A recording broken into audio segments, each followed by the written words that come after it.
So yesterday we had a double feature planned where we were going to see Hell of a Summer, and then today, which is tomorrow then. Confused yet? Yesterday's tomorrow. Yeah. We were going to see Freaky Tales, and we had that all planned out. But then I went to the AMC app, as I typically do, to see what else might be playing. And I saw there was a couple other options that we could also go see. And one of them was Parvulos. Parvulos? I'm not even going to try and say it. Parvulos. Parvulos. How about that? I looked it up. It's, what's it, Latin under there, even though I put it in the Spanish translation. But whatever. Maybe that's the origin of it. But it stood for kindergartens.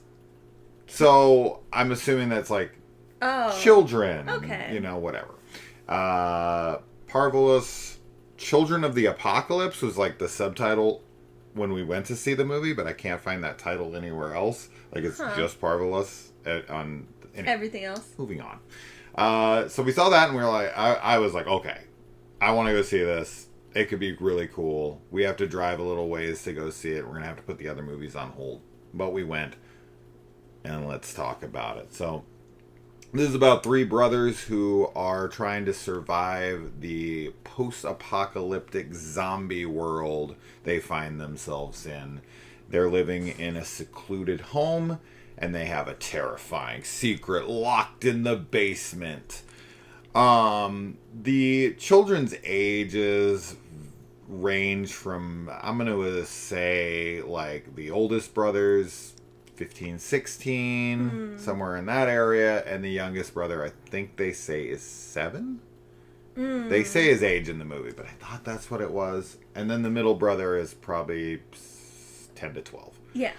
So that's the age ranges that you got going on here. This is a Spanish film from Mexico, so this was subtitled, and this is a limited theater release. From what I can tell, it didn't have a lot of showtimes, even in Phoenix. We just happened to have one close-ish to us. So, okay. So, the movie, first thing I'll say about the film is that it has a very unique color grading to it. It does. I noticed that too. Where it's not black and white, for sure. It's like very, but it feels black and white at times. There's this dullness to all of the color, but then there's like splashes and bright spots of color here and there, but it's not like hyper stylized like you might see in like a Sin City or something, where the reds are very exaggerated to kind of overemphasize them. Yeah, it's almost like sepia toned, kind of. Yeah, but with like very muted color splashes. Yeah. Here and there. It was really interesting. I don't know if I've seen it. I've maybe seen it before, but it was very unique. I'll say this, for the first like 10 or 15 minutes of this movie, my comments in my head for like the review, because I'm kind of doing the review as I watch films. I'm so used to doing this channel at this point that I start to put my thoughts together as I'm watching the film, which probably distracts a little bit from the film, to be completely honest. But those first like 10 or 15 minutes I was sitting here going, this is an ugly ass fucking film. Like, this is really poor to look at, and I was gonna kind of crush it for that. But as it continued to go on, I got used to it, and I didn't hate it that much. It makes the film very dark, and it's hard to see what's going on in certain places. But for the most part, I don't know. I kind of just like rolled with it eventually, and it stopped bothering me. But at first, I was like, this is a terrible looking film. Yeah, I was actually kind of worried that it was going to hurt my eyes because of the lighting and everything. It didn't... straining. Yeah, it didn't end up hurting my eyes, and I got pretty invested in the story, which maybe helped, but I could see this sort of hurting people's eyes. I don't know. And maybe this is just the way it looked in the theater that we saw it in. Because the other part about our theater experience is that the sound was insanely loud. Insanely loud.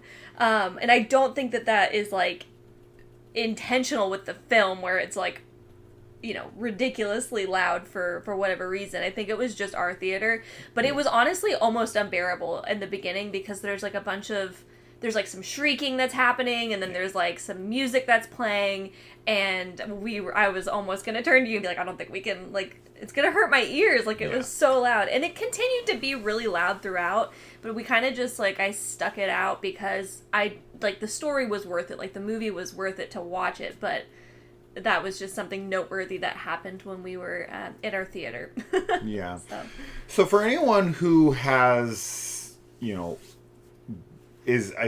for anyone who is over the zombie subgenre and thinks that it's all the same and the movies are identical to one another, this is definitely one of those exceptions where this is unique, this is different, this is a different take on the zombie subgenre. Much like the Fast and the Furious franchise, this movie's all about family. And they make a point of that, both in the beginning and the end, is to shine a light on the fact that this story is first and foremost about family and change.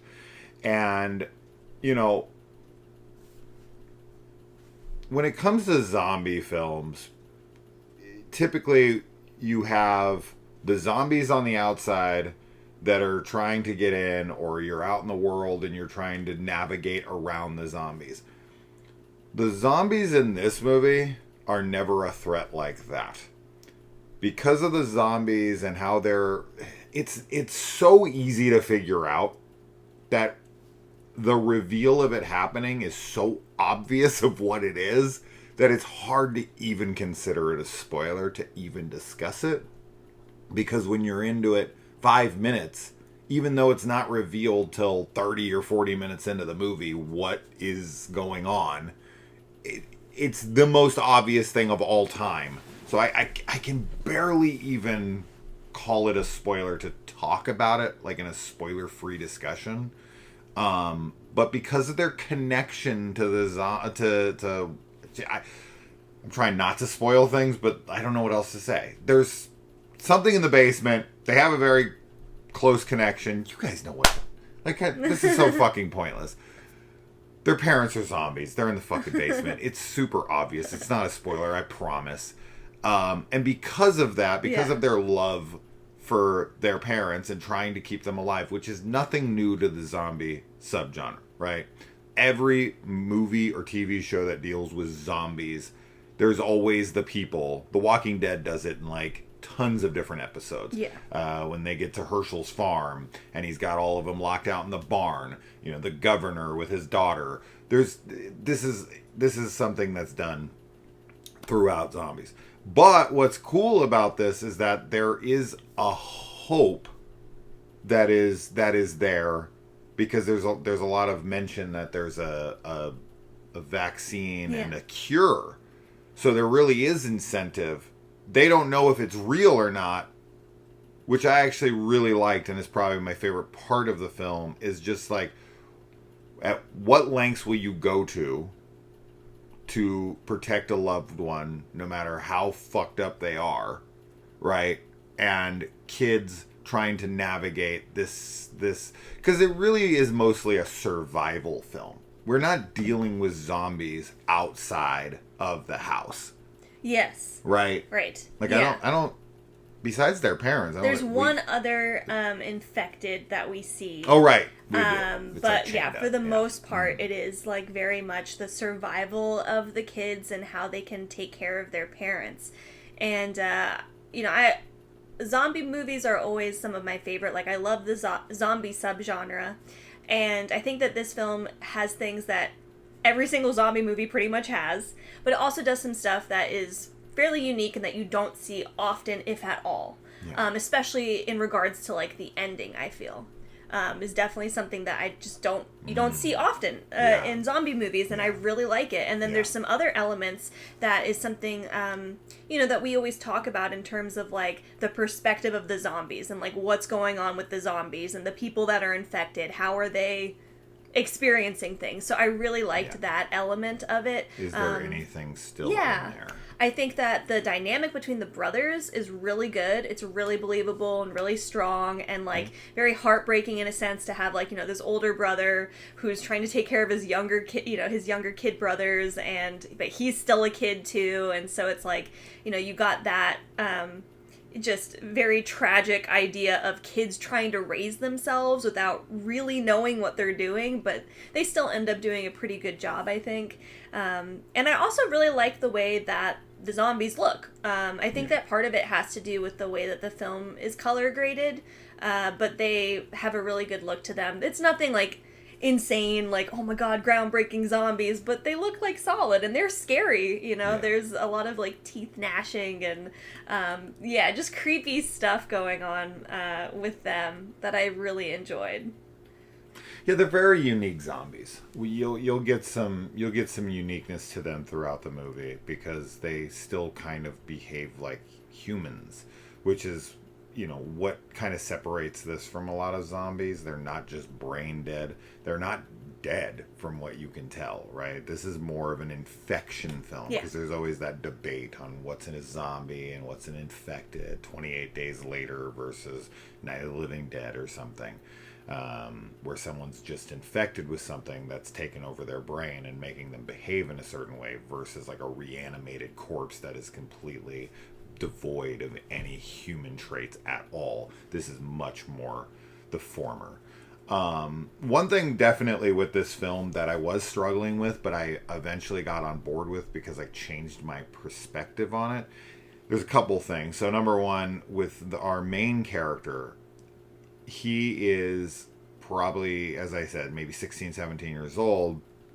But you have to remind yourself that this outbreak happened years ago. And so the only thing that really matures us mentally, for the most part, is like exposure to other adults and situations. And because he's really only around other children, he's still pretty much frozen in time with how old he is. He acts kind of like a 12-year-old in a lot of situations where I was getting annoyed with him. There's like a couple decisions that he makes and things that he's doing that I was so frustrated with. But then I had to like step back and be like, oh, wait, no, this isn't like a real 16, 17-year-old. This is a kid who's had to grow up and try to navigate this world as the one who's becoming an adult, but he hasn't aged at all mentally, especially since the only other people that he's around are kids younger than him who also aren't aging because there's no parents or any other kind of influences to mature them. So that was something I actually struggled with in the film, was getting in line. But then I started to try to view the film through the lens of a child, and a child who hasn't had the ability to mature and progress like you naturally would. That was something that I had to learn along the way in order to vibe with the film, because there's like a girl who comes into the situation, and the way that the brother's treating her and the things he's doing there was really pissing me off and annoying me, and I was like, what the fuck is wrong with this kid? But then I started to piece together everything, not only because of what he's hiding, but where he is mentally. And then I was like, okay, I can get that. And plus, this isn't like an American film, so not all of the motives are going to be morally centered, and I don't think that we have squeaky clean characters here. There's some shitty things that happen, and characters that are introduced later on. You also have to like think about where they're at. So it's just kind of like rolling with the film for me. And when I did that, I thought this was pretty great. Yeah. But at first I was like, I don't know about this one. Yeah, because American films tend to make people feel like very black and white, like this is the good guy, this is the bad guy. Not that Americans have the best morals or anything, in case there was any confusion on that. Just that foreign films tend to have, well, at least we've noticed, a lot more like three-dimensional and faceted characters Morally in terms gray. of Yeah. in terms of what they are motivated by. Yeah, I mean, overall, I really liked the film. I think it was really great. I don't know what else to say, I guess. I think we've kind of talked about the main things without talking about, I guess, the spoiler part of it, which is, what happens at the end and how things wrap up, which I think is probably one of the strongest parts of the film. Yeah, the ending is the best part of the film for me. Yeah. So, but it's a recommendation for people that, if you're a zombie fan, definitely. I think it's something to check out. It's not as gory as I kind of thought it was going to be. No. I don't really know why. I think you maybe said I think when you were describing it to me, you might have said like a splatterpunk zombie kind of movie. So I think I had in my head that there was going to be like a ton of like really graphic gore. And there's gore as expected in a zombie film, but it's nothing, nothing revolutionary or extreme, I would say. It's a very small scale film with very few characters. Yeah. As we had said, there's only 3 zombies in the entire film, and one of them is only in it for maybe a minute or less. So very, very small in that way, and there's only a couple deaths in the whole film. It's a very intimate piece. It's just really about the survival of brothers and them trying to navigate this world and trying to do what's best while not giving up hope for the future of their family. And, because it is kids, a lot of the times we as horror fans are like, oh God, like, can anything happen to these kids? Yes. Yes. Definitely. I don't think anything's off the table in this film because it is foreign. And that I never had that feeling in this film because it's foreign. Because if it was American, I'd be like, these kids will be fine without. I'm not saying that anything happens to them or doesn't happen to them. What I'm saying is that when you go into foreign movies, you can always you can never feel comfortable that kids are safe. Yeah. And in this Whereas movie, in like American films, yeah, the kids always have plot armor yeah, on them. But yeah, this one I was like, oh, what's gonna happen? Something could happen to them. Yeah, 100%. Definitely nervous about things. So. And yeah, I think the ending is great. Yeah. I can't say much more about it, but thinking about the film as a whole and where it leaves off and how kind of devastating that is, and the journey continues.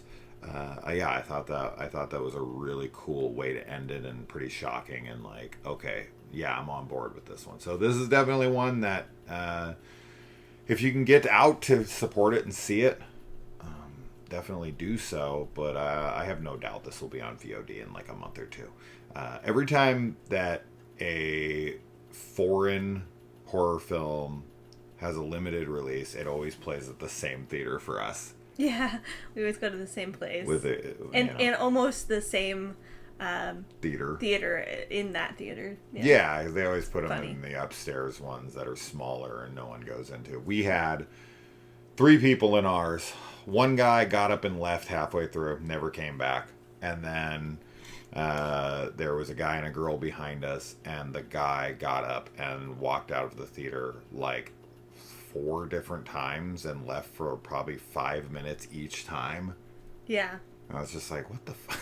I can't help but notice these people especially when it's like so small like that, when there's like 30 seats in the whole place and there's only 2-3 people That's around when you. you're like, theater etiquette is really gotta be on point, I feel. I mean, it should be all the time, but like you really notice when you're in a close environment like that. So that was funny.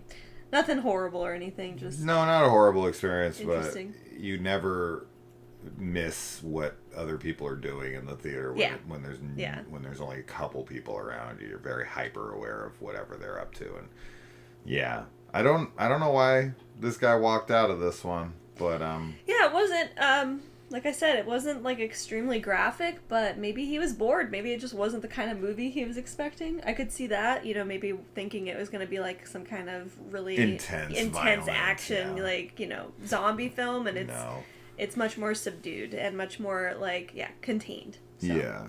And for any, these are survivalists having to go to extremes to survive. So for any animal lovers, you're not gonna be happy with some of the decisions they have to make. So yeah. Anyway, Let us know if you see it, and I'm sure most of you will be commenting on this in a few months when it releases on VOD. Yeah, but definitely check it out. Yes, do. Anything else? No. All right, guys. We'll see you in the comments. Bye. Bye.